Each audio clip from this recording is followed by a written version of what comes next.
It's 11:55 and 55 seconds. Turn on your headlights. It's time for Night Drive.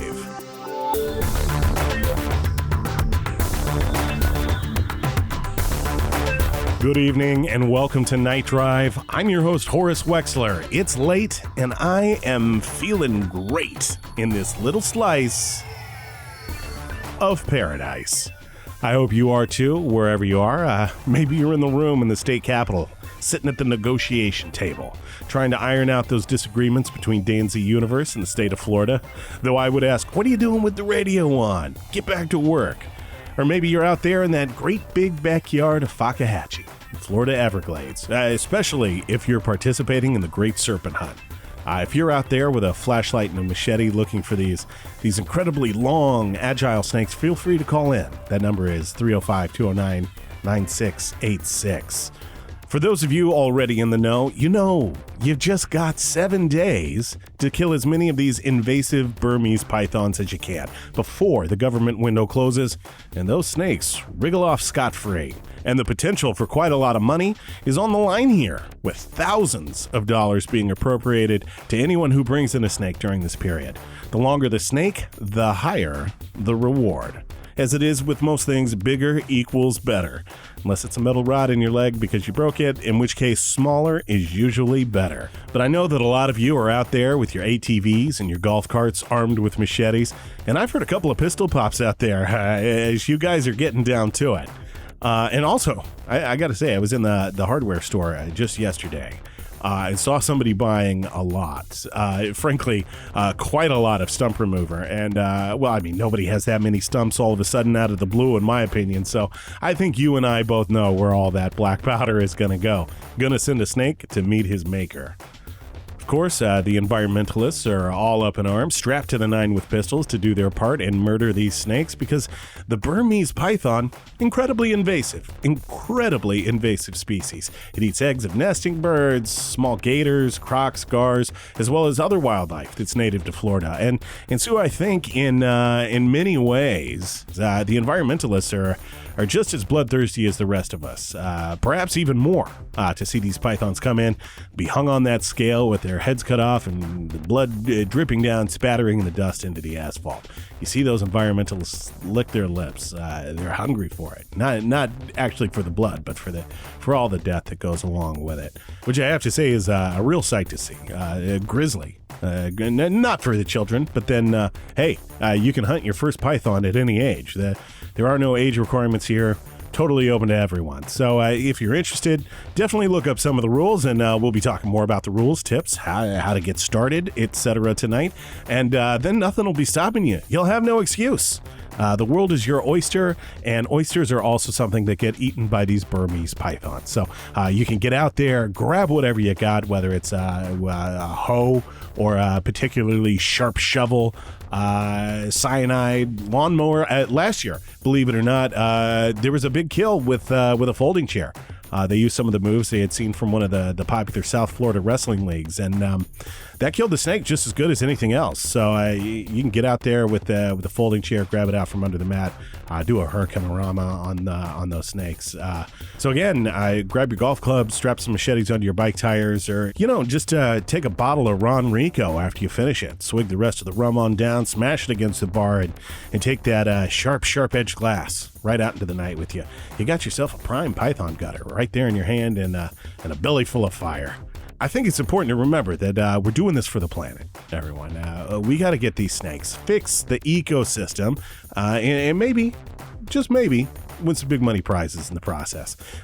I, of course, will not be partaking as I'm on the radio this evening, and frankly, my shift occurs during most of what's considered prime python hunting time. So I think this one is going to fall to most of you. Though I'm not about getting out there after my shift is over in the early morning and, just kind of kicking a rock, maybe just kind of seeing what's sliding around out there in the grass, and I don't know, maybe I'll get lucky. I'll pick up a couple extra hundos on the off chance that I see one. But I'm not holding my breath for me. I'm holding my breath for you. I want to know, are you having any success out there tonight? What's the biggest python you've caught so far? Do you want to share your python hunting tips? Maybe your grandfather handed down all these years.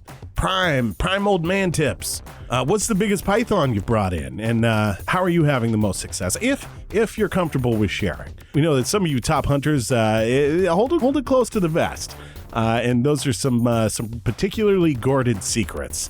But those of you, and that's how you get into the top 10 every year. You got to be tight-lipped about it. But if you're an amateur and you're having success and you want to share that success, we want to live vicariously through you.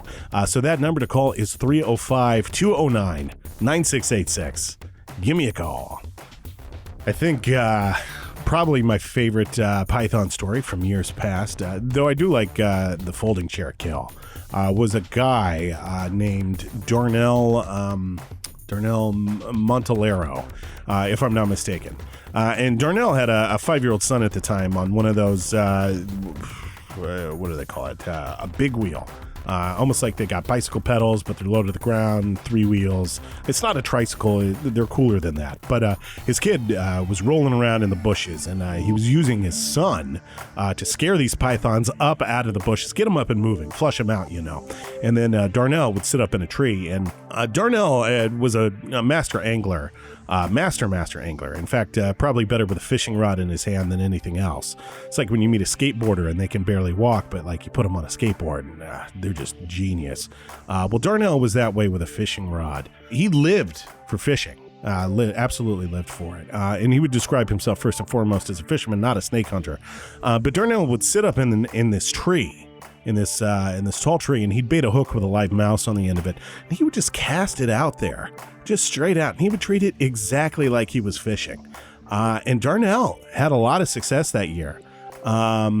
He did place number 11, which is, outside the top 10. And I mean, there's still bragging rights, in that there's, hundreds of people out there participating. But the glory, I think we can all agree, the glory is just a little bit better when you're in the top 10. Still, Darnell, incredible success, master angler, amateur snake hunter.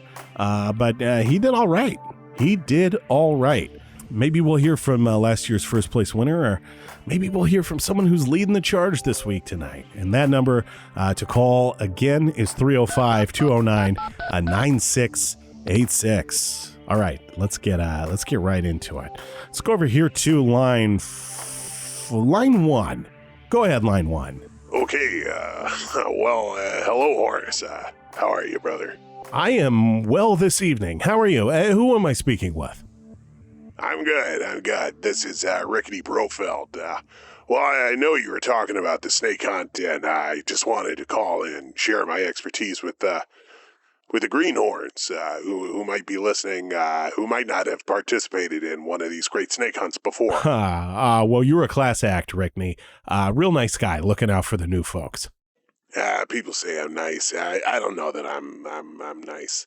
I just really want to see people succeed and have a good time out there, and just to really get the snakes corralled, really taken care of. We're all doing a good thing out there. And if I'm helping people do a good thing, maybe that'll make me a better man. When the Lord Jesus come, take a look at me at the ledger sheet at the end of my life, maybe he'll be like, Rickney, he's not so bad. Well, what tips have you got for us this evening? Technique, trapping, scouting? I got a technique. It's a little unorthodox, but okay. What is orthodox when it comes to killing these snakes? Short of grabbing your 357 and putting a bullet through their head. But just to be clear, that method, while it's fairly common, you do lose a good couple of inches there. I know it's a pretty popular move for beginners. Yeah, right. I've seen some of these tenderfoots pull a 16-footer. Pop it with the 357 mag, and next thing you know, you're looking at a 14-footer. You just lost 2 feet there, Kimasabi. I don't know why you would make that your go-to.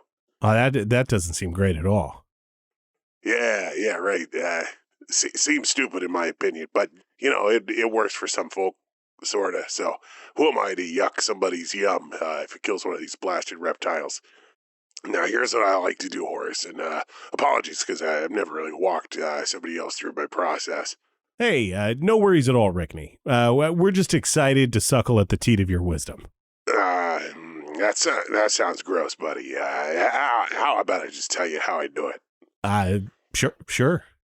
I need to get a table saw, right? And, well, I say a table saw, but really I mean 4 table saws. And I go through and I take all these saws and I turn them upside down. And I grab some piping. You grab some wood if you got nothing else, but I like to grab some pipe and some braces.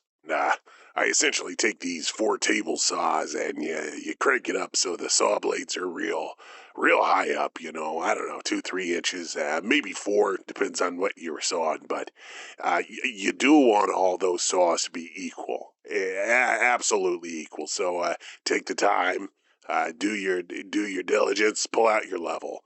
If they're not equal, that's obviously a problem, but you're gonna go through and you're gonna hook all those together with the pipes and the braces, and then I like to take the seat off of my airboat because I find it real comfortable. But you can use any kind of seat that your rump finds pleasant enough, and go ahead and use that seat. Any seat at all? Is there any sort of requirements, or is it just wide open for anything?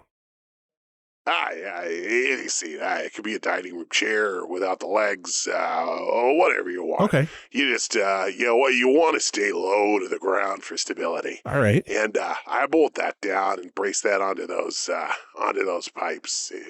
Really, pipes are better. I said you could use wood, but, maybe don't. I don't know how safe that is, but now you got all these table saws, and they're all braced. You got your chair on there. All right. And then what? What's next? Well, what I do is I take one of those, for me, next step is I take one of those little putt generators, They hold about a gallon of gas tops, but they put out a good amount of electricity. I keep one in my house for, hurricane emergencies, or like if I need to make a daiquiri out in the swamp, a daiquiri, pina colada, hurricanes, whatever. I like my fancy drinks. And I like to pop that on there, and make sure you secure it. Don't pull an amateur move and just set it there. Then you're going to get yourself a 4-way splitter, for power. And then you're going to plug all those saws into there. Like a power strip. Yeah, you got it. You plug all your saws in there and you plug that into the generator. Now, the trick with this is you also want to make sure, you understand, you want to make sure that the power switch on that multi-tap is off. Okay. Because when you bring these all online, you want them to all be on at the same time. You don't want one of your saws to start too early. You'll start driving around in circles, Horace. Right. That's an insane thing. So yeah, you just make sure you got that thing flipped off. I mean, absolutely. And then, I like to carry that out to, I don't know, somewhere that's pretty grassy, and that seems like good territory. That's a whole different thing. How you find these stakes. I don't have a lot of tips for that I'm really comfortable sharing though, and I mean maybe somebody else will, but. Then you take that out there into the, I don't know, usually about knee-high grass. That's all I'll say. And you sit there on that thing. You start the generator up. You flip that switch, and boom, you're off. I mean, you're the killing machine. Anything you're rolling over, you're chopping in half, right? Rabbits, marmots, baby alligators. Not ideal, but sometimes happen. And, of course, snakes. And you'd think there'd be a problem, but the Florida State Wildlife Society is pretty okay with the pieces of snake as long as the patterns match up. And it's clear that they've all came from the same snake, and man, it's just all good. Like you're not losing any inches that way. If you're doing that, you're just cutting through everything like butter. It is a little tough sometimes to put some of the larger snakes back together, especially if you're like going back and forth, doing laps, either like if you're doing big wide circles or just back and forth like they used to have to make you do a gym class. I didn't realize it once, but I had a big old daddy snake end up in about 32 pieces. He ended up a bit of a jigsaw. He is all right. I did okay. I would have preferred not to cut him into so many pieces, but it was a big one, and I was able to super glue it back into something that the Florida State Wildlife Society would be okay to take in. I did pretty well from that. Nice. Well, this sounds like a great tip and a real nice way to get some wind in your hair. Thanks for sharing, Rickney. So I just, yeah, thank you. I just thought I'd, call in and share that tip for any of the newbies out there who might want to put together their own snake death rig. I haven't named it, so if you got a good name for it, feel free. I'm open. I mean, things kind of spring to mind. Snake Me Out, the Hissassinator. That's pretty good, pretty okay. I don't know if I'll go with that. I was hoping to fit my name in there somewhere, but I do appreciate the suggestion very much, Horace, and I will take it under consideration. But I think that's about all for me. I'm actually sitting on the Assassinator right now, and that does sound maybe I'm about to change my mind to make that one of it. So Right. I'm about to take the Assassinator out right now. Oh, okay. Why don't you start her up as I play you out? All right. Well, I'll start her up. Thanks for taking my call, brother. All right. Thanks for calling. If you're just tuning in out there, we're talking about the Burmese pythons tonight. Are you going to get yourself one? Get yourself that big old payday. Let's go over here to line 3. Go ahead, line 3. Oh, the snakes are upon us. Who's this? Oh, I know you recognize your friend, Pastor Jonah Likely. well, how are you, Father? I'm glad to hear you back on the radio again. Oh, yes, I'm feeling mighty fine, Just been drinking a lot of energy drinks, a lot of scud, a lot of good holy scud. Yeah. Oh, gets me back to talk about the Lord. Are you slurping on one of those holy scuds while you're out there hunting some of those snakes tonight? Oh, well, I mean, I may be a slurping man, but I am not about to raise my fist to the serpent. No, sirree. Oh, really? No. You're not partaking in this contest at all? Oh, no, my child. The snakes are a holy apparition that we should all take heed to. In fact, the best place to take heed of the snake's word would be at the Snaketuary. You know where I am. Yeah. You know what I do. Yeah, you just come on in anytime. That's your more serpent based rebrand of the Snaketuary. Yes, for years I toiled in the Lord's service, just slithering on my belly, and I could not see the sky. My eyes were just too close to the ground. You know what I'm saying? Right. But now my eyes are open. Oh. My eyes are open, both lids. What are your eyes seeing, Father? I'm seeing the snake as he was meant to be seen by our Creator, as a medium, as a bridge from our low, human selves to the rich glory that is the Lord. The bridge is the snake, and we walk upon it, metaphorically speaking, of course, but also literally. Literally walking across the snake, you're going to kill that snake. That's going to get you into the contest, Father. That's going to get you some of those hundos. No. I walk with a gentle step on my brother snake. And the brother snake, it pulls my weight, for it knows that I am weightless in the eyes of the Lord.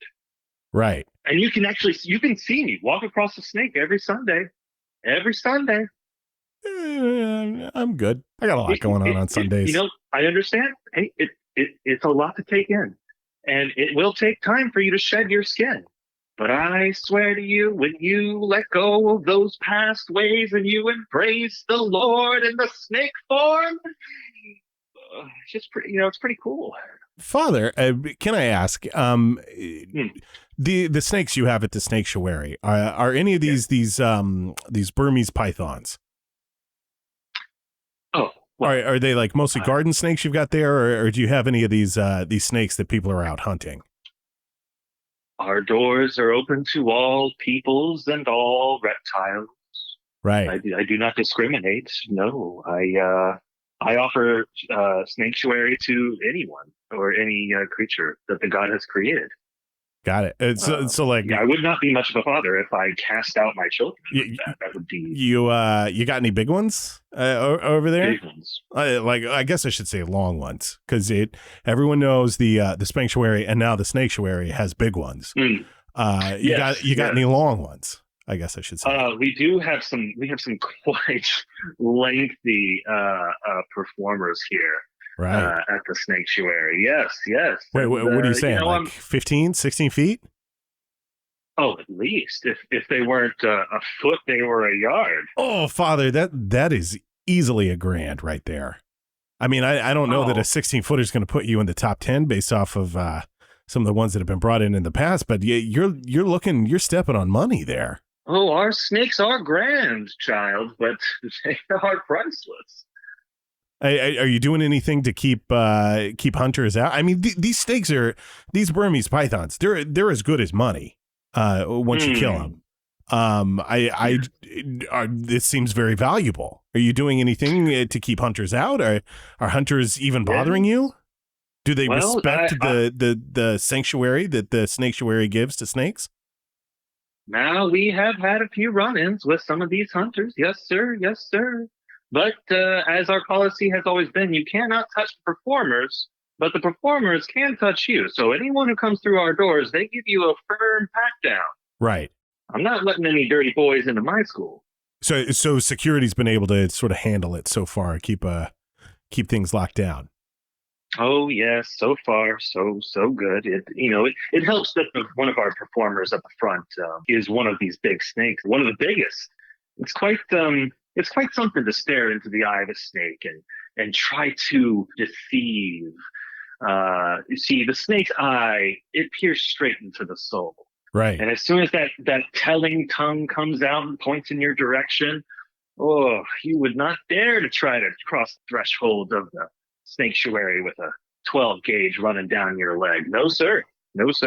You know, I would have to agree with you. The one time a snake and I made eye contact, I can only describe it as like when you're lying to a liar, but you know the other liar is a better liar than you are. Yes. And it kind of makes your blood run cold because you're outclassed a little bit. Yes. You see right. With the all-knowing eye of the snake, you know. It's just a matter of time. What do you say to some of the environmentalists that are saying that these Burmese pythons are actually an ecological disaster, Father? Oh, well, I would just have to say, be gone! Be gone with that filth that you spout towards my snake brethren. It's vile. Right. Do you hear me? What I'm saying is it's vile. Do you have any sort of suggestion for what we can do instead of killing these snakes?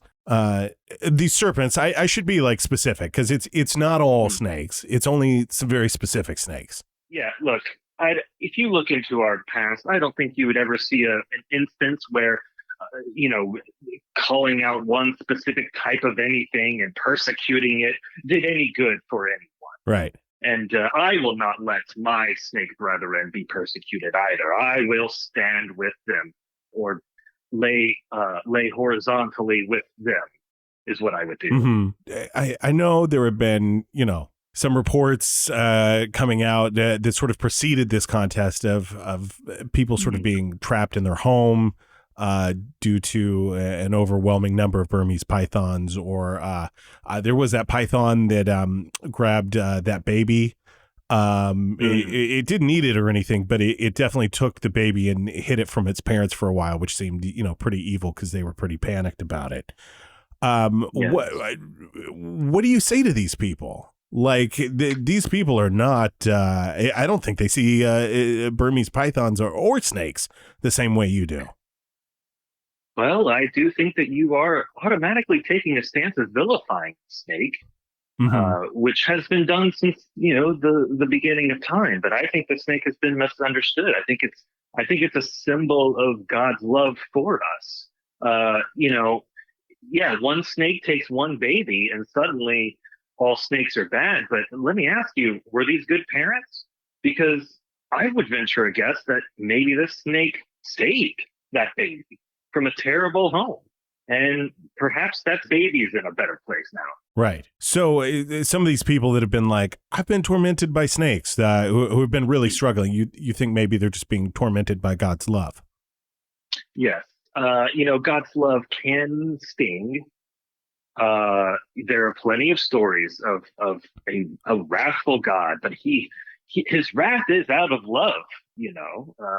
In fact, Jesus himself once cursed a fig tree for not producing enough figs.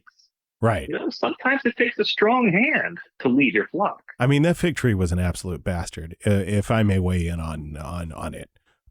So, I mean, yes. it totally got what was coming to it, in my opinion. I'm not a learned man, so, yeah. but that fig tree can straight go F itself. Yes, hallelujah. Are you doing anything to protect these other serpents? I guess, Father, I have to be honest that I don't necessarily view them through a particularly good lens, and so I apologize if I call them serpents, if that's demeaning to them in any way. Are you doing anything to protect these Burmese pythons from the hunters, from the contest? Well, legally, I can't say that I'm harboring any such serpents, I believe is the term you used. Your term, not mine. But no, legally I can't say that. But off the record. Right. Like going out into the Everglades and kind of helping them into like a car and taking them back to Sanctuary, or just kind of like waiting for them to show up at the door? Let's just say I've been driving around in a hearse and loading tons of snakes into empty coffins. Right. Terrifying visual, to be honest, Father. Yeah. Well, no one gives a coffin a second look. It's too uncomfortable. But man, I certainly hope there's not some mix-up. I'm just going to leave it at that. No, I can't imagine. Like, horrifying. No, there's not even a 65% chance of that happening. Yeah, I'm just imagining like going to a nice funeral for your grandmother and it being an open casket and just seeing a lot of writhing and wriggling inside that casket that would just make you ask a lot of questions, I think. Have you been talking to Jacqueline and her family? Is this what you're? Are you trying to catch me in something? No. Jacqueline who? No one. All right. Father, thank you so much for calling in this evening. I think you're a little bit in the wrong on this, but I do respect your viewpoint, and it's a valid viewpoint, and I'm glad that you call up to share your viewpoint with us. It's always welcome here on Night Drive. Oh, well, thank you, Horace. Thank you, my child. I hope to see you in the Snaketuary soon. Right. If you're ever feeling a little dry and scaly, just come on in. We crank up the heat and moisture. It's really humid. Yeah. I imagine it is. I honestly, Father, I wasn't entirely sure that you had reopened. I thought that there was like, did you open? Are you closed? I've noticed the parking lot has been surprisingly empty. As of late. I feel like many more of our customers don't have legs to drive a car. So, right. It's mostly walk-ins. But, I guess it's been a little slow. We don't have quite as many, themed cocktail nights, and some of the performers left. That's true. But I think we've just got some even better talent than we ever have before. There's the Serpent Sisters. Mm-hmm. There's the Slit. He's great. There's that thing where a snake eats its own tail. It's like infinity. It's an Ouroboros, I believe, is what that's called. I just use my college degree. Look at that. Right, good for you. See, it's an Ouroboros. Anyway, we have a man who could, put his own thing in his mouth. So that's kind of the same thing. Right.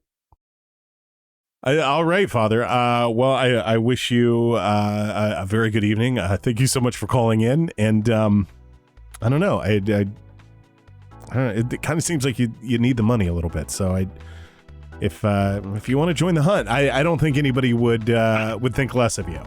If you no, good things will come. I am sure of this, Horace. All right. While we love when our listeners call in during the show, we also know that's not always easy. And we don't want anyone to feel left out of the conversation, even if you're greased up and hiding quietly in a small sewer pipe and wait, or if you've got yourself covered with python urine to blend in to get the pythons from the inside.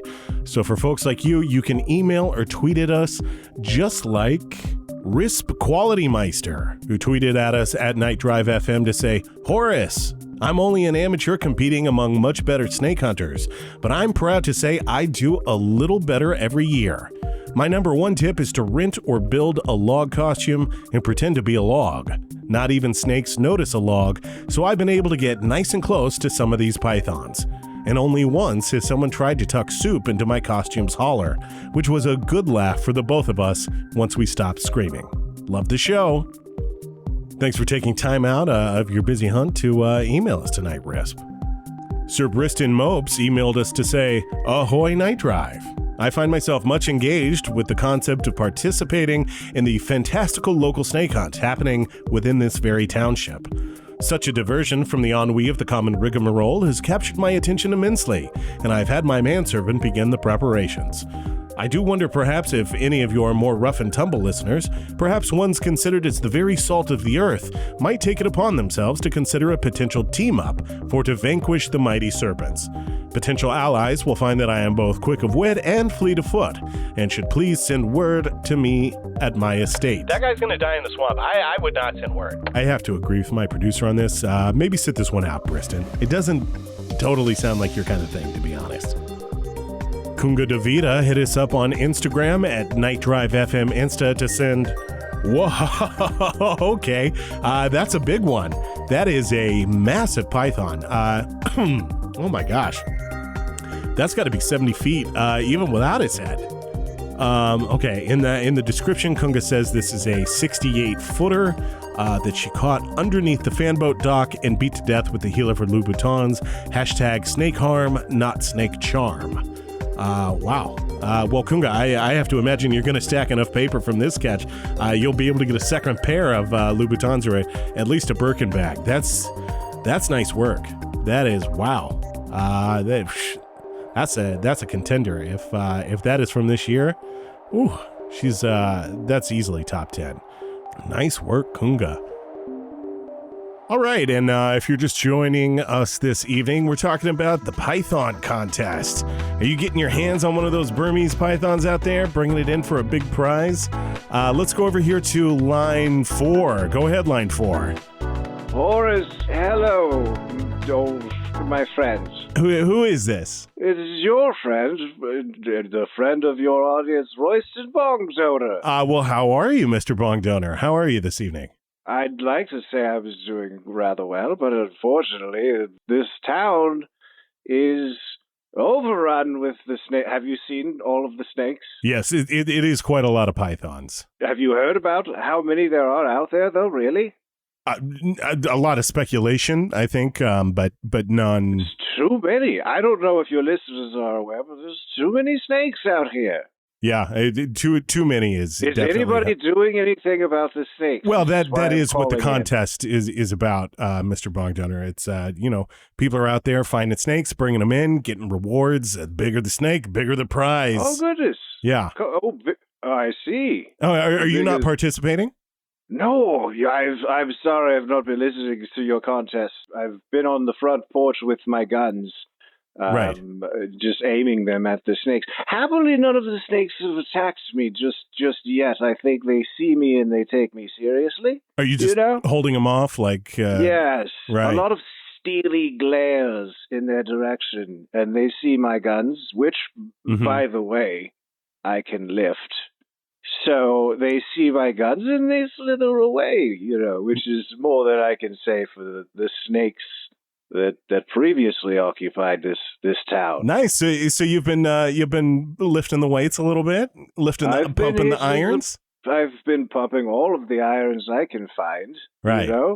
There's so many of them that I started with the small irons, and then I've been working my way up through the less small irons, I suppose. But they've all been pumped by me, and now I can point guns at snakes. Right. Which was the goal to begin with. The one particular snake I've got in mind that I wanted to point my gun at, which is what got me on the fitness regime, you know. And what snake was that? Are you talking about, You know, was it Big damned Birdie? well, no. Well before any Burmese pythons ever thought about slithering up into my lawn, there's one particular snake, Skrit Chowderhorn. He's the one I'd like to point my gun at more than anybody. You know that. Right. Well, you know, Yes. I was hoping maybe you were participating in some of the community. No, you know, the snakes, the pythons, I think, you know, live and let live, right? Right. But Well, Skrit, that son of a bitch. Oh, actually, Royston, this is Yes. really interesting. Usually I don't do this because I like to monopolize most of my airtime myself, but Sure. we actually have Skrit Chowderhorn here on line 5. Are you with us, Mr. Chowderhorn? Oh, yeah, I'm here. This is I'm sorry. Horace, this is some sort of joke. No, he called in. I guess, Skrit, did you hear Royston on the air and you called in, or were you calling in to talk about the snakes? Scooting along and listening to your program like I do, and then I heard a voice that just made me just vomit so violently that I had to stop. And once the puking was done, I decided to call in. So, Horace, it's nice to hear your voice. Royston, it's nice to know that you're going to circle your head between your legs and eat your own shit as it falls out of your butt. Well, those are strong words. Horace, if I may, I would have you know, Skrit, I've not been able to eat my own since I was 30. Everybody knows that. Right. There's You sound rumors. sound like an idiot. Once again, Skrit, you sound like an idiot. Look, I know that this is obviously good radio, two people sort of button heads together, but I also think this is a real opportunity. Did you just say butt and heads together? Because I told you that was not on the table anymore. Right. But I think this is a real opportunity for to find some common ground between your two gangs. Maybe we can kind of smooth this over and we can make some peace, and the rest of the public can maybe use William Bryden Avenue again. Would you guys agree to that? Are you open to that in any way? Oh, yeah. Yeah, no, that sounds real good. That sounds so easy and smart. That sounds like... Right, it sounds like nothing to it, I think, Horace. Yeah, no, that's it. Right. Go ahead, Horace. Lead the way, you radio Abs- genius therapist. Absolutely. It's one of those, like, while we're here kind of things. Yeah. Of course. No problem. Well, I get the feeling that you're both being sarcastic together, so there's the first piece of common ground that maybe you guys share. If Royston is being sarcastic, then I am not. Do you think you can't be serious about you're the only... You can't... I have to be the ones? Okay. Sure. Well, because of the way... Have you heard your voice? Your voice is... it sounds like the voice of... Have you ever read the I can't even believe you. Boy. I mean, you are there saying sarcasm is only for you, but not for me? Are you? No. How dare you? You can't be taken seriously because your voice sounds like the wolf in the all the books, and so you're you're a liar. I'm sorry, I sound like a book. You do sound a little bit like a book wolf. A book wolf. Yeah, like from all those stories. Yeah. Well, listen, Horace, if you say so, I'll take your word for it. But so long as you came up with it and not Skrit, Right. Well, look, I've got sort of a list of community questions that were submitted to you guys through the Fakahatchee Gazette. I've got callers lining up that are excited to talk to you guys. Let's do this. Let's have a sit down here. The snakes, they're being taken care of. To be fair, I'm still standing on my porch, eyeballing some snakes that have yet to leave my lawn. Do you mind if I continue to stand? I just feel like my property will be safer. Absolutely. Okay. So let's hit some of these community questions and maybe we'll find some common ground here. First question. Do y'all have any tattoos? And if so, what is your favorite?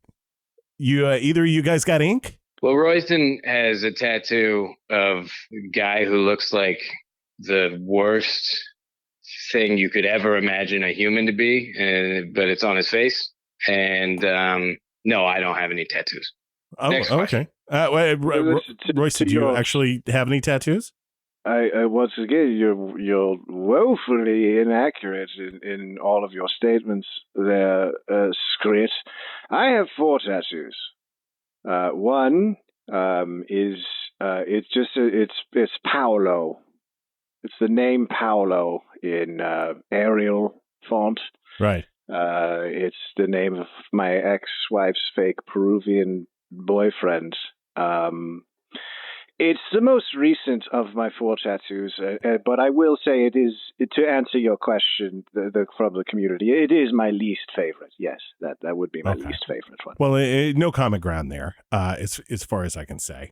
How about this one? The government. He's got 3 more tattoos. Well, Horace. we don't need him to list all of his ink. I was hoping that maybe like you both had tattoos, and I don't know, maybe you both had your mom's name written on your arm, and your both mom's name is Martha or something. I don't know. That's the stupidest thing I've ever heard, Horace. Well, who does that? I don't know. That offended me. What a lousy way to get 2 people to get along, finally. Anyway, let's get to the next question. Right. Well, okay.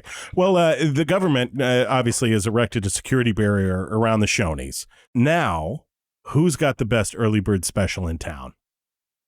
Let me ask you something. Have you been to Glades? Not the Glades. Glades. It's got 3 A's in it. Mm-hmm. They've got a great their menu is chock full of polentas and grits. Cornmeal based type. Oh, things. They specialize in hominy. Yes, it's got excellent harmony. Yeah, a lot of people think it's just beans floating in something, but they don't know what they're talking about. Those people. But Glades is quite good. What about you, Skrit? Is Glades the best early bird special in town? Absolutely not. No, that's if you do enjoy puckering your mouth up to the pooping end of your butt and eating that, then yeah, sure, go to Glades. For the rest of us, Eggheads, the one where they got a picture of the egg wearing glasses, and all of the dishes are pretty much, I think it's only 2 eggs, any style, and toast, but it's like $1.99. So that's a great price. Yeah, it's the best early bird. But it's the best. If I can counterpoint real quick, I'm just going to step on you real fast. That toast is just, it's the scratchiest toast I've ever had. To be perfectly honest with you, it gets dry. Because the sourdough is the thing. It's good sourdough, but then they toast it, and so it cuts the top of your mouth. So scratchy. How do you even? How can you handle that? See, you guys are finding some common ground here. Horace, I was about to tell him he's a piece of shit. Oh, sorry. What? Listen, if you could just for 1 second just let me talk to this son of a bitch. You know Boulevard Street? Yeah. Yes, of course. Captain's on Boulevard Street. Have you been to Captain's? Yeah. You go for breakfast? I'm usually there in the 3:30 hour for a drink and an appetizer. In the AM? No, never. What do you mean? That's why. No. So you go to Captain's for breakfast? I'm in the 3:30 in the AM. It's more of a breakfast. It's more of an after party breakfast kind of situation. 3:30. Let me tell you something. Their toast is never scratchy, but also they undercook all of their eggs. It's wonderful. Oh, okay. That sounds bad. But listen. At 3:30 in the morning, it's my goddamn TEF. You know? Well, yeah, you enjoy your runny eggs at 3:30 in the morning. I'll enjoy it. It seems like you guys can agree on like a nice soft toast, right? Yeah, sure. Neither of you like scratchy toast. More the scratchiness. Yeah, I'll give you that. I don't want to cut my mouth on sourdough. No, but for $1.99, Next It question. is a good price. You're correct. All right. Here's another question from the community, and then we'll go to the phones. I promise. How are you recruiting new members in this economy? I'll go first. Please feel free. I've decided to forgive nursing home loan debt. Mm-hmm. I mean, part of it, as much as I can. Like, at least enough to counteract some of the interest. A lot of people our age are accruing, saddled with these payments that make it difficult to purchase a new gadabout or a new zipperoo or whatever that might needs to be a little more liquid with your cash for. Right. What about you, Skrit? How are you bringing in new members? Petty thefts, to be honest. We go to grocery stores or department stores, gas stations, and just like, you'd be surprised. Royston, you could probably speak to this. Like, shoplifting as an old guy, not very difficult. No, not expected. No one's worried about you running. So that then that's sort of how I pay anybody interested in becoming part of something special.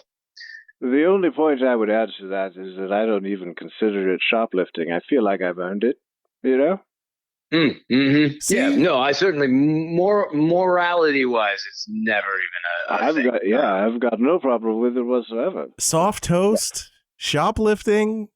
But would I pay somebody with petty thievery? All right, I got to go over here. We got to take a phone call real quick. Let's go over here to line 2. Horace, you whippersnapper, how's it hanging? This is Bartholomew James, old BJ of the T-Ball Walker. It's hanging good, Bartholomew. My notes here say you're a big fan of Skrit. Why is that? Skrit saved my life. I left Big City because of some heat with my old gang, the Joyriders, who were all big fans of Joy Behar on The View. I was looking for a new gang and couldn't grab anyone's attention here. I tried all the tricks. I left my adult diaper on the doorknob outside my room. I even snuck out after lights out to watch the 6 o'clock news. No one wanted BJ. So one day I went and bought an off-brand scooter from Geezer Goer. I was trying to chase down some of the Dust Kings. It was terrible. I careened too far to the left and I was buried underneath it. And there he was, with the light shining behind him like the angels. Old Skrit himself, with one hand on his shiny walker, the other extended to me. After about an hour, he pulled me to my feet, and his number one gal gave me my own walker. I'd take a bullet for that man, Horace. Wow. Not in the chest or the arms. That sounds a little painful. Maybe in the leg or the backside. There's more meat on the bone there. Speaking of meat on the bone, time for my nightly sponge bath. All right. Thanks, BJ. Oh, did he hang up? I had a follow-up question. No, it seemed like he had a big evening planned. In a hurry. Where were you on that one, Royston? It seemed like there was a member there ready to join, and you lost him to Skrit. I'll say two things about it. If he was chasing some of the Dust Kings, could you blame Dust Kings for being evasive when there's somebody else, screaming and shouting on a scooter coming after you? We have a policy here, and old BJ would be good to remember this. We have a policy about strength in numbers, so always easier to beat up a man when there's 4 or 5 of you, So if it was just a few, it's an honest mistake. And listen, I'll apologize for an honest mistake. It happens all the time that, people confuse old people for other old people. We all, I'll say it, Skrit, I'll say it. We all look the same, Right. You all have white hair and... Sure, wrinkly, and generally we're pretty angry and in lots of pain most of the time. Mm-hmm. So, as far as the second half of this story with the light from behind, I'm pretty sure old BJ had a stroke in there. So there's a good chance he doesn't know what he's talking about, and that's what I choose to believe. Right. Oh, okay. Well, it certainly bodes well for you, Skrit. Let's do another community question here. One of the members of the community wants to know if this feud could be settled with just a simple game of full speed scooter chicken down in the Fakahatchee concrete ditch, a grease style. You mean we'd be covered in grease? I think they're talking about the motion picture grease, and not like motor grease. Hang on a second. Are you saying that they put grease onto the movies? Yes, grease is the word. Is my This is why Right. good men like BJ don't go to the Dust Kings, because Royston is out of touch. I am familiar with the movie Grease, and no, the answer is no. We couldn't settle this that way. We need more people to be dead at the end of our chicken game. So Right. it was more Very like, much. you know how farmers play chicken is with just a cleaver, and then the chicken's head is off. right. I could go for that. I will say there's two things. Number one, I will agree with the asshole on the other line here, Skrit, not with the community question. Whoever says that community question, I'm sure is not an asshole, but Skrit is an asshole. Do you know what I'm saying? Yes. Yeah. Skrit is an We get asshole? what you're saying. Okay, Yeah. You good. agree with me. I So- get it. I will agree with that asshole that there will be dead bodies, and a concrete ditch is as good a place as any to put dead bodies, so that when Skrit will say some nonsense like over my dead body, I'll be like, great, I'll put your dead body in that ditch, and then it will be over, So in that sense, I suppose we could settle this in a greasy ditch, yes. Right. I mean, that's sort of a shared thing. It's not great. I mean, like, you've got soft toast, shoplifting, and now you've both agreed that you'd like there to be a lot of bodies at the end of this. You're right, a near unquenchable bloodlust, yes. Right. Okay. Well, let's take another call here. I'm going to go over here to line 6. Go ahead, line 6. Hello, Horace. It's me, Abigail Smith. Hi, Abigail. And I'm just ringing to say that the 8th Street Duskings and Royston Bongdonor are idiots. What? They are wrong Well. about literally everything they have ever said, ever done, and the T-Ball Walkers are wildly superior. I love you, Skrit Chowderhorn. Oh, huh? I am part of your fan club. If you had one, I would be in it. I don't know if you do. If you do, let everybody know, Horace. And if you know and you haven't told everybody, then you too are an idiot. T-Ball Walkers for life. All right. Well, thanks for calling, Abigail. Thank you are an idiot.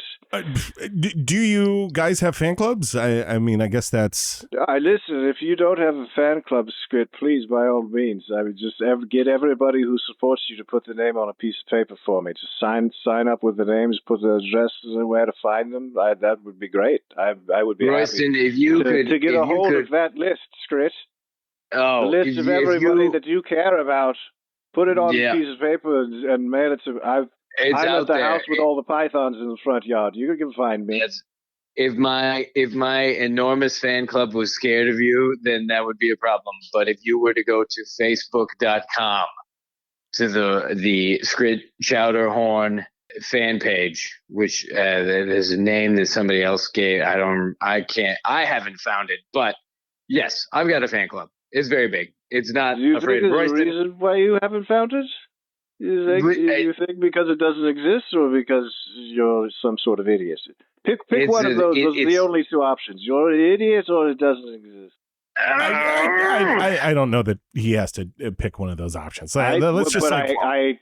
I asked him to, though, Horace, and he's a coward. I'm not going to. But just because you ask someone to do something doesn't mean they have to do it.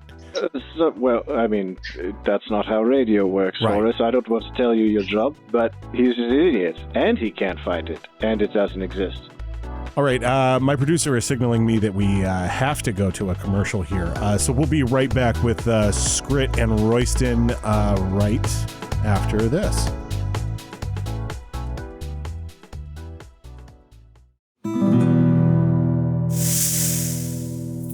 Oh boy. That's the sound of dollar bills slithering away into the swamp. And you're wearing your Saturday night boots. That's money escaping your grasp. But not if you got 40 feet of Westtech, 100% lariat rope hanging off your hip. It's the snake lasso the lasses dream about. Fast as a shot, you've got that python roped and hog-nose tied and ready to toss across your saddle, into the back of your truck, or tucked nicely in your golf bag to take in for the bounty. And then you can take your best girl out for ribs. Westtech's got the quality that ropes you in. Westtech, absolutely dominating the West since 1879.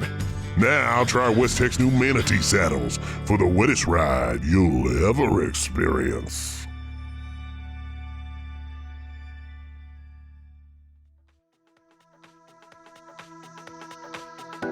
Okay, welcome back. If you're just joining us, we started talking about serpents, and now we're trying to broker a peace here between Skrit Chowderhorn and Royston Bongdonor. Welcome back, gentlemen. I would argue we're still talking about serpents, just the one of them, and his name is Skrit, and I hate his goddamn face. Right. And the same is true, but shut up. Okay. Nailed it. You absolutely nailed that one, Skrit. Thank you. All right, let's go to another caller here. Over here on line 1. Go ahead, line 1. Hello, Horace, and also hello, Skrit, and also hello, Royston. Hello. This is Chuchi Bonham. How are you doing tonight, Chuchi? Chuchi. Well, Horace, when I tell you I'm wearing a pair of Armani trousers with a cashmere sweater and a Versace ascot tied in the Windsor casual style, I think you'll know exactly how I'm doing this evening. Yeah, I do. Doing pretty well, it sounds But like. listen, Horace, these two gentlemen make intriguing propositions. But which is the better fit for a person such as myself that both thrives on violence and dines on chaos, but finds themselves a bit of a noping Nancy when it comes to blood and the potential stains it leaves behind? Chuchi Bonham, Fockahatchee Radio News. Chuchi, you don't have to sign. Okay. That's to you, gentlemen. Who's pro chaos but con stain? I guess it would be that question distilled. The Dust Kings are, and I'll tell you why, Horace and Chuchi. If I assume you hung up to you'll take your answer off the air. Yeah, it seemed like it. You know, do you know the dry cleaners that's over on Boulevard Street? It's right near Captain's. Mm-hmm. You know that dry cleaners over there. Well, guess whose turf that is? Guess who runs that turf where that dry cleaners is? They get all the stains out. Right. So pretty decent laundry services with the T-ball walkers. No, yes. No. I'm sorry. So 8th Street Dust Kings. Violence. 8th Street Dust Kings. Please. Get your shit together. Yeah, sorry. Horace. Sorry. But we're not going to stop the violence. Right. Hey, Skrit, Yes. do you have any options for one of our reporters who's calling in to ask this question? No, we wear our murder marks with pride. Right. That's a very important difference between the T-ball walkers and the poop shits of Royston butt munch land. We capitalize on our proximity to the 7-Eleven and snacks and celebrating our kills. Whereas once Donor Bong gets lucky and accidentally hurts someone and gets a drop of blood on them, they're off to the dry cleaners. So, Chuchi, enjoy all the money you spend on your bleach, and we'll be eating snacks. So, right. I mean, listen, with all the money he's saving on the nursing home loan debt forgiveness that I'm managing, he can afford both to clean his clothes properly and to not have to settle for scratchy toast. So empty promise that's never going to happen. He's never going to be able to make that. He's never going to capitalize on that. You say that you've been saying that for years. You've been saying that. All right. I gotta rein this in, Royston. Just rein it in. Rein this in. Come on. So we have another call here from a younger listener, not like a child. But he's got some questions, I guess, and looking for which gang, I guess, to join. Horace, what up, my dude? It's Coordinadio Chimungo again. Look, Royston, Skrit, I did not like what went down between you two at the Mayor's Day Parade. You hear me? Now I have to pick between you two. What's wrong with that? No. I'm not scared to pick, Horace. I'm not scared. I just need more info. So I guess my question here is a bit of a two-parter. First part, maybe the toughest question, which one of you likes honeybees the most? Second part, I'm very perk-focused, does one of you offer on-site dry cleaning for my V-necks? Is there like a daily breakfast spread? Or are we just looking at like a big bagel and coffee traveler situation, So which one of your gangs offers the best perks? Because I got to do right by me, my dudes. Right. Sure, of course. I'm looking forward to your answer before I make my final decision. Okay. Cool.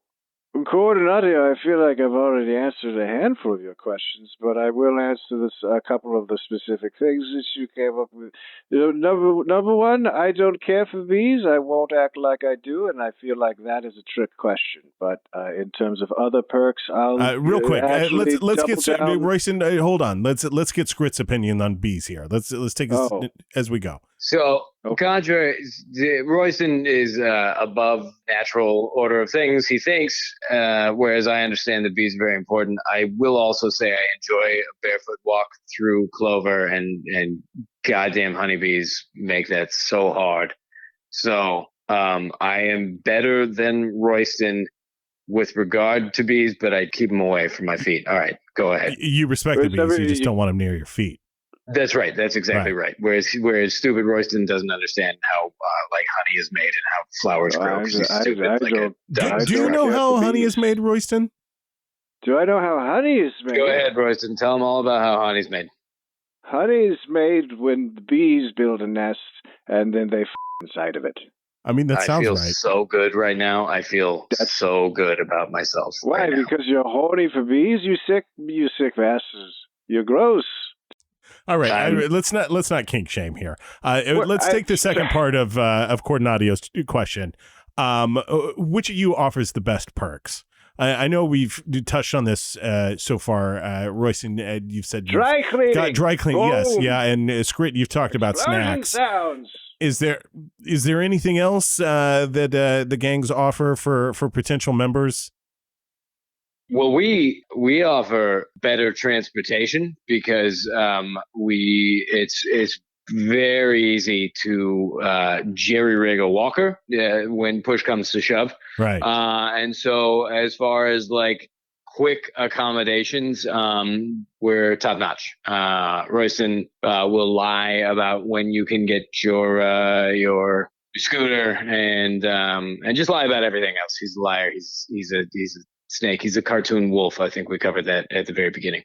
First of all, it's a book wolf, and I have nothing but respect for Horace, so that was his idea. Secondly, did you forget to list one of the perks, the fact that you won't be able to afford shoes for your walks anymore because of all of that money that you're paying for your nursing home? Well, this was a younger listener, so I'm not sure that necessarily comes into play. Out of touch. He waits for no man. Touch. Father Time. He's out of touch. He is undefeated. He's coming for you, Coordinator. Out of touch. Right. The only thing he touches is his butt. Don't give me that. I told you I can't do that anymore. What? You try though. What would it take for you? I think a time machine to go back about 40, 45 years. Yoga class. No, I'm sorry. No, Royston, you misunderstand. What would it take for you two to lay down your arms and not necessarily be friends again? Wait, were you guys friends? How did this all start? We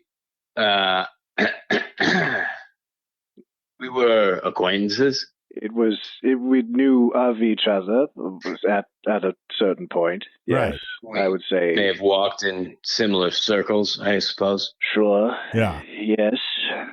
There's one circle in particular, which is the widest possible arc that you could manage in that POW camp. Right. And that was a different time, Horace. It was a different time. Things have changed. So very different. It was long ago. I was a much limberer man in those days. You guys were both POWs. That's right. Yes. Yes. In the same camp. We were, yes. How well did you know each other? I mean, was it like a big camp where like you kind of got lost in the crowd, or like a small camp where like everyone really knew each other because you could stare from like your cage into like your neighbor's cage? I think, it's sort of in between the two. I think there were 3 of us. There were. It started as 5. Two of our. Well, yeah. I mean, two of them. They didn't quite make it to camp, you would say. Yeah, they didn't. I mean, you know how it goes with politicians and statecraft and trading and this and that, and but yes, there were 3 of us for the most part. Real quick, what happened to the third POW that was at the camp with you? Well, I'll tell you what happened to that third POW. Jevin. His name was Jevin. First name, Jevin. What was that? His first name or his last name? I'm thinking about Jevin. Jevin was his middle name. You know goddamn well that was his middle name. Right. I don't say his first name out loud. Oh, God. Mickey Jevin Johnson. The man that you killed by clogging his very veins with shit. Wow. Well, Did you guys? What was it, by the way, Skrit? Was it the fact that he was a Dust King? Too much for you to handle after all these years? I didn't know who was gonna drink the clogging stuff, and and you know what? When a Dust King dies, a fairy gets a free drink at a bar. So what were we talking about? What were we talking about before we were talking about this? From what I can understand, it was the 3 of you in a POW camp. Royston, long time ago, Skrit, different time. And Jevin. Royston, Skrit, and Mickey Jevin Johnson. We got through some hard shit, but to be fair, it was a different time, and frankly, I don't think about it much. That seems like it should have drawn you guys closer. What pushed you so far apart? Tax brackets mostly. Right. There was a lot of income inequality was part of the deal. Yeah. So you guys are kind of living as equals in the POW camp, and then you come back to Florida, and suddenly you guys are in different stratospheres financially. Yeah. Yeah. Right. Well, my father owned all those dealerships, Right. But then what was it again, Skrit? Your dad was you have to remind me, because frankly, this is one of those things that I've never known because I don't give a shit. Yeah, well, it was confusing because he was a journalist, but in the circus. So he would write news articles, and it was for the circus people. Right. What was happening? It was like he was a circus blogger before blogs existed.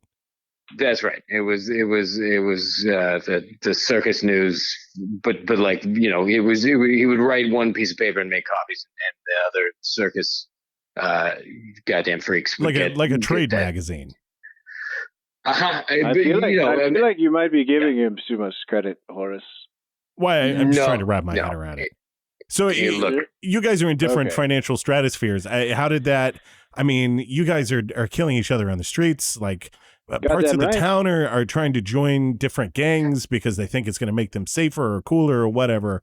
Like what kicked this all off? What was this spark? I mean, I know it was your fault, Skrit. There's two options from my memory. It was when we got into a fight over a tab But so years ago, it was either that or there was when Royston walked in and Paolo and I were Eiffel towering his wife at the time, his wife, and that upset him. But I was really mad about the bill thing, so I can't remember which mattered more. So wait a minute. I mean, I do remember being mad about the bill. The shaky age didn't bother me as much, if I remember correctly. That was. I mean, because Paolo. I mean, I got his name tattooed. I have nothing but fond memories of Paolo. But that goddamn bill. Look, that's me projecting. That's me projecting. I could be. I ordered much more than you did. I was just sort of expecting you'd pick it up. Juice and all of those eggs that just ran right. You wasted perfectly good running eggs, and then you made me pay for them. If that's you, son of a bitch, I'm mad at you all over again. I thought I was going to need the runoff from the eggs to wet down the toast, but the toast was perfectly moist, so it didn't matter. But right. Well, you were a day. I thought you were gonna pay because of all of your wealth. What was the total? What was the total on this bill? Can I ask? Do you remember? I don't. You're gonna have to ask me because Skrit skipped out on it. You just call him. Yeah. Call him. Yeah, I was gonna guess. Skip Chowderhorn is what his name ought to be. That's funny. I mean, it kind of seems like, is this just all about like less than $10? No. I know you can't put it 15 or 20. Yeah. That seems high. That's a lot of eggs. I'm telling you, it was so many eggs, and I don't even think they actually cooked them at all. That particular instance. I mean, they were so sloppy. So even by Glade standards, they were pretty sloppy. I would have gone to town on them had they not been on Skrit, that son of a bitch's plate. That dirty bastard. I mean, seeing as how the your wife getting speared didn't bother you that much. Well, she was already a group sex kind of gal, and who am I to judge? It's stuff like, I mean, regardless, whatever. You're a little too hung up on that, frankly. No, it seems like if we can just solve this one bill, that like maybe there could be peace. I tell you what. I tell you what. Let's just call it an even $10. No, let's call it 20 because that's how inflation works. $20. Right. You find yourself a $20 bill, and then you come meet me at whichever greasy ditch you want to, and then make your peace with God because I'm going to shoot your face off. Then we will have peace, Horace. Yeah, and as my face doesn't get shot off, but Royston does die with so many tiny razor blades in his throat because I put them in his mouth and I grabbed the top of his head and the bottom of his jaw and forced him to chew. I will be thinking about how his actions drove me to the point where I shit murdered a fellow POW, and that is where I will finally come to peace once he's dead. Right. So yeah, this is not going to be settled with your little math tricks, Horace. I'm afraid not. Well, it's not about the money again, Horace. It's about the principle. It's about the principle. It's about the principle. On that we can agree. And unfortunately, people die for their principles all the time. Yes, just like Jevin. Poor Mickey Jevin Johnson. Gentlemen, I appreciate you letting me try to broker some sort of peace. I hope that we still find a path to it somehow. But I'm not optimistic, I guess. Good. Well, you're good. You're headed in the right direction. I think that's the right way to be. Right. Yeah, absolutely. I think if there's some common ground, it's that all three of us don't agree that there's going to be a peace at this point. I think that's nice. I'm happy to agree with Skrit on that. That there's no way this ends until both of us are dead. Yep. No, I will shake on that and then rip your arm right off of your body. All right. Well, this is good luck. I've been pumping iron. If you heard that part of the fucking snake. All right, we're going to move on here to something that might be a little more productive. So let's take a break here, and we'll be right back with more of your calls after this.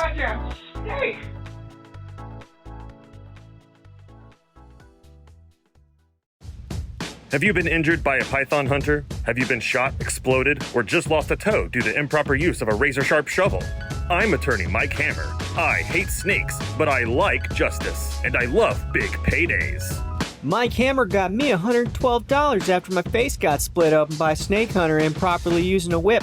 I guess you could say it covered a portion of my medical bills. Thanks, Mike. You're welcome. Snake hunting is dangerous, and being snake hunting adjacent might be even more dangerous. Together, we can make these negligent hunters pay out the ass for their mistakes. A snake hunter broke my window, leapt into my house, and shot me 3 times in the neck, then stole all my electronics. He said it was because my lisp confused him. Mike got me $1 million. Most of that went to fees. You just think because you're hunting snakes you can push my clients around? You're wrong, because none of my clients are snakes. Not one. I was walking my dogs past his house, and I tried to hand him a doggy-doo bag to throw away since he was right there by his trash can, but he refused to take it. That's right. I don't take shit from anyone. I'm attorney Mike Hammer, and I will go to war for you.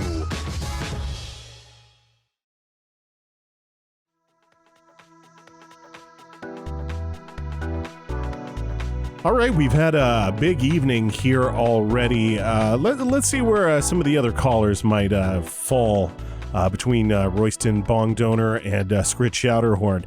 Let's go over here to line 2. Go ahead, line 2. Hey there. Know who it is? I know who it is this time.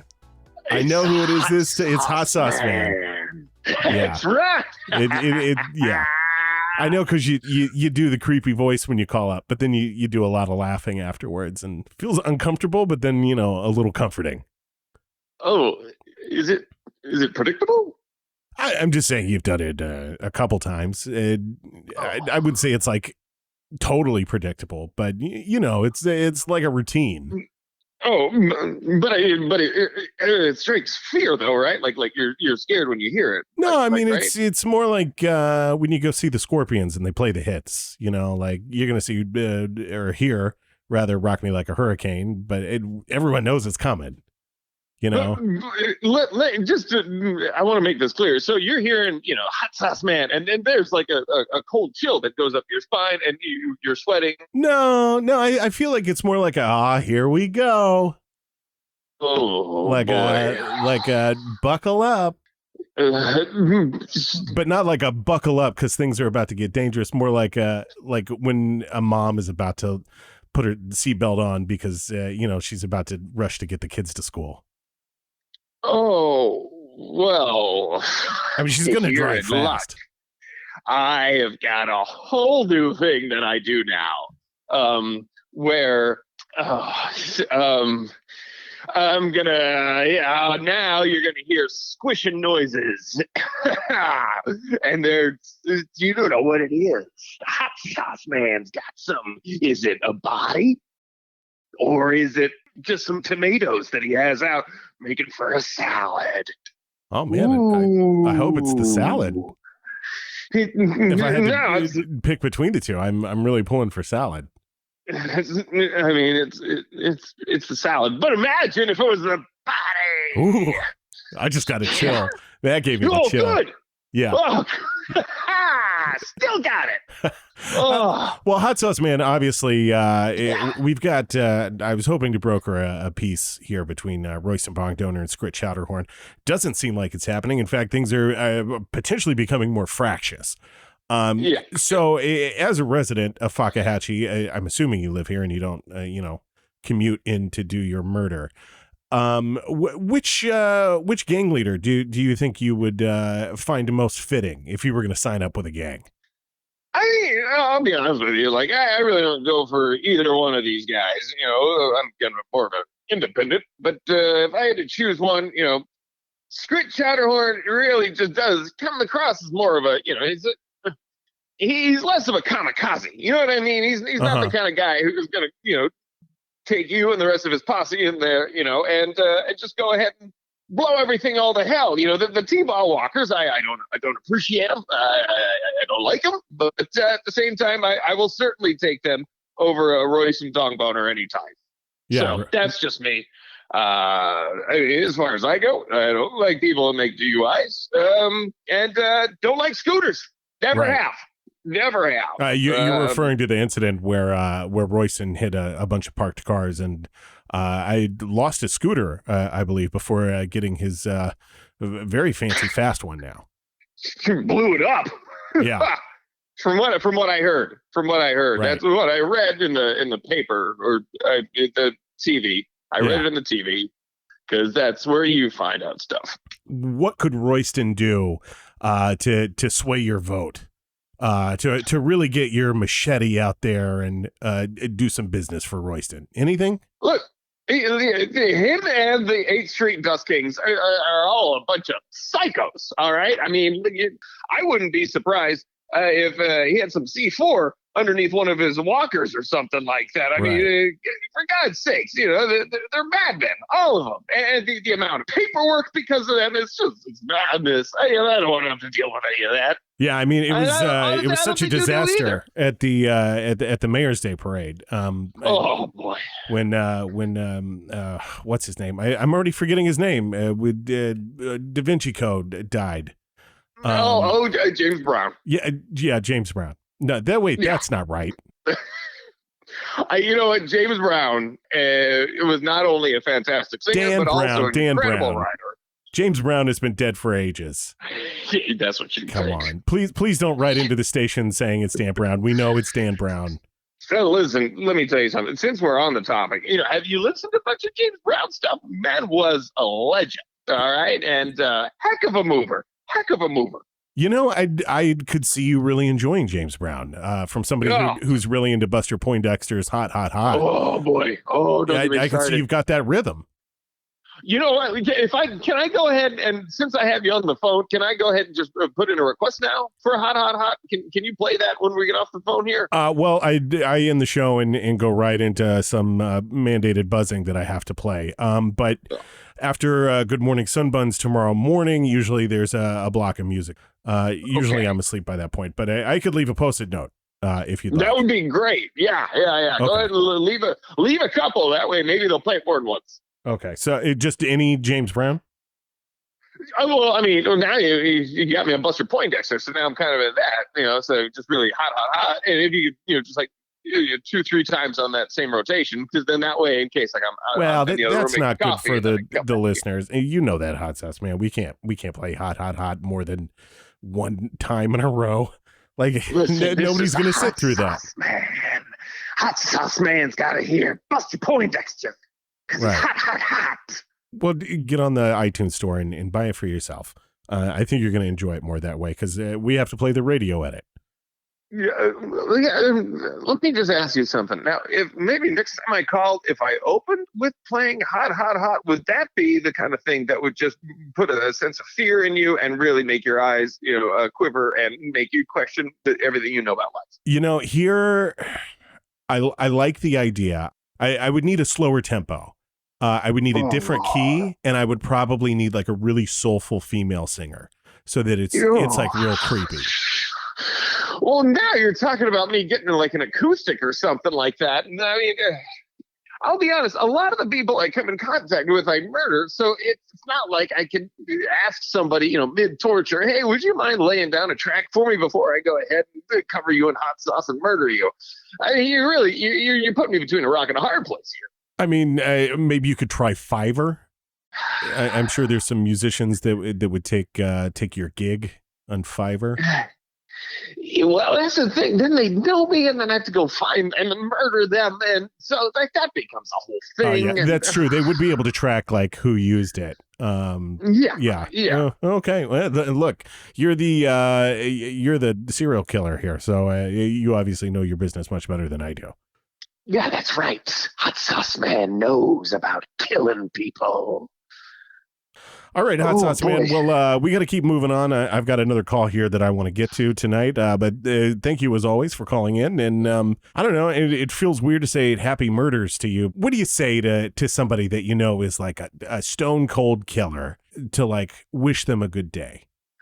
Oh, easy. You scream, put it down! Put it down! Oh, you strike such fear in my heart. What a great thing you do when you call up and you laugh. Like, I generally say that to people. Right. All right, Hot Sauce Man, put it down, put it down. You generally strike so much fear into the heart of everyone listening. I forgot how the last part of that goes, but thank you for calling. The laugh. Okay, all right. Have a good one. Don't forget the post-it. All right, yeah, I've got it written down right here. I just have to peel it off the thing and stick it onto the monitor. All right, we're going to take a quick break from Snake for some of the Fakahatchee community announcements. Just a few quick ones here tonight. Hank's old Arby's that's not legally an Arby's will be closed next week so that Hank can go see his son graduate from nursing school. Hank asks that you make other lunch plans during this time, and please don't try to serve yourself by jamming the door open and firing up the grill. That's great. I know Hank's son has really struggled in school, and fabulous. How exciting to see him graduate. The Friends of Mosa invites you to come down to participate in the moment of shared orgasm. By linking the goni of our orgasms together and with one another at one precise moment in time, we can generate positive Zan energy that we can then send out into the world to provide real change around the... Okay, there's like a whole nother additional page of this. Okay, let's see. Okay, Too Long Didn't Read. Come yank it or poke it with strangers in the park this Thursday evening. And that is all the announcements for this week. So let's get back right now to your calls and opinions. All right, well, let's go over here to line 4 has been blinking for a while. Let's go over here to line 4. Go ahead, caller. Hello there, Horace. It's Sheriff Bud Nichols. Sheriff Bud, how are you? I'm not too bad. And I know it's been a while. And I have heard, some of the discussions you've had about whether or not I was doing a good job in my capacity as Fakahatchee Sheriff. And that is fair. And I just want to let you know I appreciate that while doing so, you did not impugn my character as a man or as a citizen. Well, you're welcome, Sheriff. I think, it's sort of the responsibility of every citizen to shoulder the safety of their town on their shoulder. You get what I'm saying. That's the very reason why I tried to broker a peace between Royston Bongdonor and Skrit Chowderhorn. Anything we can do to make our town safer. That's very much appreciated. And also, I would like people to know, anyone who's listening, that this entire time, if I thought genuinely that there was anyone who could do a better job as sheriff than myself, I would happily have stepped down and let someone else take over. Right. Well, I appreciate that. I'll be honest, I still don't know if there is somebody better or not. I mean, there are still a lot of looming issues going on with the town. I don't really want to get into that. I want to talk about the snake contest, but instead we ended up trying to broker a peace, and then Hot Sauce Man called in, and it's kind of gone off the rails, which, the show is prone to do, but I thought we'd have some hot tips for potential snake hunters out there. I was calling into that originally, and I did hear the Hot Sauce Man's call, and I don't want to take any attention away from the great snake hunt. I wish all snake hunters luck, but I do have to let you and your listeners know, Horace, tonight I've got some bad news and some good news. Depending on which you'd like to hear first. Oh, man, I guess I'm sort of a bad news first kind of guy. Okay, I got you. Well, Horace, the bad news is that I now have to seriously consider the possibility that I might need to step down as sheriff. Oh, that's the bad news. Why? That's a huge announcement. What's the good news then? Well, the good news is the reason that I have to consider that is just because I'm embarrassed about how long it took me to figure out who the damn hot sauce man is. Oh. Woo! I'm getting him, Horace. Well, you know who the hot sauce man is? You know, I actually, just before this call, I got off the phone with Judge Franzia. She's working on a warrant right now, and we're going to go pick this son of a bitch up. This is huge, Sheriff. I apologize. I can't tell you how relieved I am. I'm not worried about anything you or anyone else has said about me over. I kind of feel like you got me on a little entrapment there because you were like, well, I know you've been talking bad about me, Horace. And then you're sitting pretty on solving a mystery. Well, you can't deny, man, the simple pleasure of just enjoying knowing that he's about to show folks up who had doubts in him. You know? Well, I have to say I am ready to eat crow, Sheriff. Can you tell us who it is? Can you lay it on us? Well, I'll tell you what.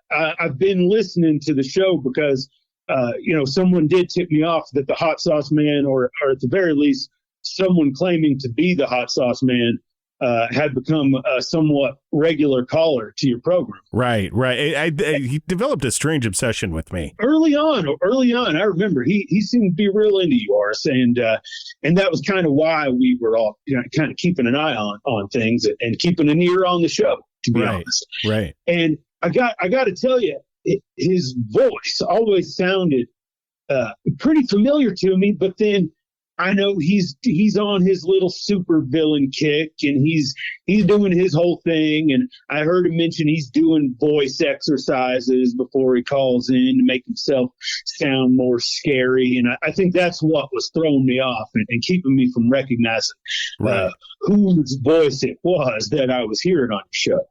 And that was really eating at me. And so I kind of became a regular listener. I couldn't wait to see what I could pick up. And, I noticed he seemed to have a real beef with with Royston Bongdonor and the 8th Street Dust Kings. Yeah. And, that's fine. So do I. These guys are causing me these guys will be the death of me. I'll tell you what, I'm done with it. I say like half the town over 60 has a huge issue with Royston Bongdonor. And the other half is behind him all the way. It's a huge recruiting base he's got. But this guy in particular, hot sauce man, he not only seemed a little fixated on it. I noticed when he called in earlier tonight, he said something about things causing too much paperwork. Now, who's got to do paperwork relating to these Dust Kings versus T-ball walkers fights? Who's having to do paperwork over that other than myself and my department? I just assumed it was, just something you say, I got to go do some paperwork. Yeah, you would think so. But then little things start to add up. He also was talking about, he said something about the scooter blowing up, and he seemed real into that whole situation. And then here's where he got me, Horace. All right. He called Mr. Bongdonor. He called him Mr. Dongboner. Okay. And this whole thing started however long ago when Mr. Bongdonor got into an altercation with one of my deputies who had accidentally slipped and called him Mr. Dongboner. Right. That was one of my deputies, Horace. That was Deputy Tucker. You're saying one of your deputies is the hot sauce man? I'm telling you, if the person who's been calling into your show is the real hot sauce man, that is my deputy, Deputy Tucker. Deputy Tucker, wait, he's the guy that killed the person behind Baysbond Mercantile, who killed presumably one of the trailblazers on this very show. I think he did them all. And I gotta say, I'm embarrassed because this is a man who works under me, Horace. Yeah. How could I not have known? How could I not have seen the signs? I mean, I'll be honest, Sheriff. I'm having a little trouble wrapping my head around this. It's a lot. You're having trouble with it. I was sick to my stomach when I started to figure this out. Right. It's a lot to take in. Right there in front of me. Yeah. and you have a warrant already for Deputy Tucker? Yeah, we're going to go and nail his ass to the wall. Oh, wow. I literally do not know what to say, Sheriff. I've been listening to the show. You guys did a whole program about who thought I was doing a bad job, who thought I should lose my job, and couldn't help myself. Had to call and let people know. Had to put it on the Fakahatchee airway. Sorry, this is just so much to take in all at once. I've got a lot of feelings going on. One, I'm relieved. Two, I'm excited that I'm probably not going to have any more dead scorpions mailed to my house. Three, I'm a little. We got that over with. Yeah, I'm a little taken aback because it was a member of law enforcement. Four, I'm apologetic. I think because we didn't think you could do it, and then it seems like you've done it. Well, I'm not proud of how long. I'm not proud of how long it took me to put this together, but I would just like to point out once again in my own defense, nobody else figured it out either. He just did whatever he wanted without impunity. I remember he what was it? He wrote spicy on the football field or caliente. I can't remember. With dead kids. Ugh. And all along, he should, and I should have known because, like you said, it did turn out this was a member of law enforcement. But I must point out that as a law enforcement officer, this guy couldn't find his ass with both hands. Was he actively working against the investigation on the inside, or was it all an act, or was he just a really bad cop? It's a little early on for us to determine how much damage he could have done. But to be quite honest, he wasn't there half the time anyway. I don't know how much damage he could have done. Right. That should have been another sign that anytime something popped up with this hot sauce man business, Deputy Tucker wasn't there when I needed him. Wow. I guess, Sheriff, I speak for all of Fakahatchee when I say I hope you nail this son of a bitch to a wall. Yeah, we're gonna get him, Horace. We've all but got him now. I think. Yeah. I think pretty soon everybody's going to be whistling a different tune about old Sheriff Nichols. Right. Well, Sheriff, congratulations. I cannot wait for this to be wrapped up with a bow and put behind us. Usually I'm not this type of guy, but I'll say it. I'll say it on the radio. I don't care. If he should die while you're apprehending him and we never have to talk about him again or go through a long, lengthy trial, wouldn't hate it. His death and his life or death, that's not in my hands. Right. That's in the hands of the courts. But let me it put kind of that is right out there. Okay. I mean, something could always happen. All right, Horace, you're getting weird about it now. Look, he's very charismatic. I will say that about Hot Sauce Man. Very charismatic, good for ratings. But I just don't like him sending me stuff. We had to send Tiffany Bunzel on a date with that guy. It's ridiculous. I'm starting to go through the phases here, and now I'm angry. First one was acceptance, and now I'm angry. Oh, you think you're angry? I've been sitting here, I've been stewing on this, and it took me this long. It took me waiting to call in to a show to give snake hunt safety tips for me to finally put this little jigsaw puzzle together. I'd be lying if I said I didn't feel like there was head on my face. Oh my God. Well, Sheriff, I'd get him. That's all I could say is I'm going to let you go right now. One, because the show is running long and I got to play this mandated buzzing or the government comes down on me. I'm going to let you go. Go get him.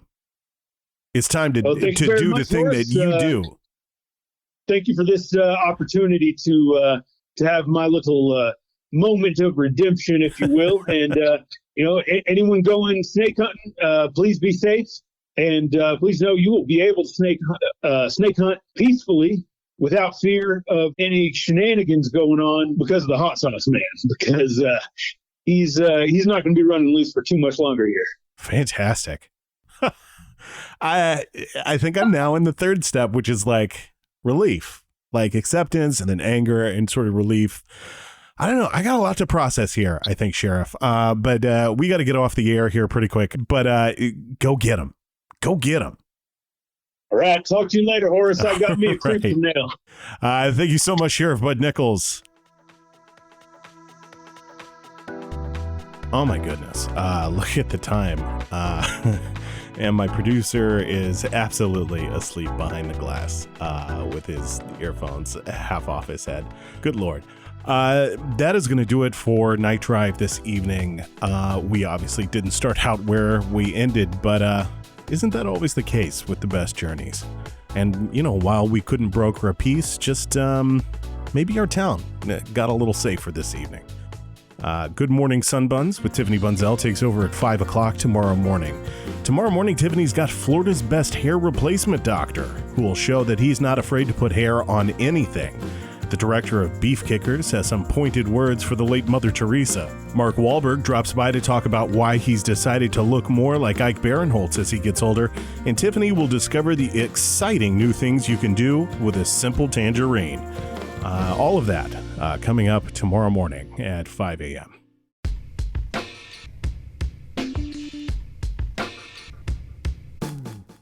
If you enjoyed the show, please rate or review the show wherever you happen to jam it in your ears. Reviews are a great way to help others know that the show might be worth taking a chance on. But of course, nothing beats writing Night Drive backward on the bottom of your shoe and then kicking it into a lackey's head, so when he goes back and talks to the big boss about how he failed, the big boss will be forced to ask, "What is Night Drive?" And then maybe you have a shared interest and your feud will finally come to an end. You can reach the show on Twitter at NightDriveFM, on Instagram at NightDriveFM Insta, or on Reddit at r/NightDriveFM. And there's always an open invitation to join the Discord full of great folk from around the world.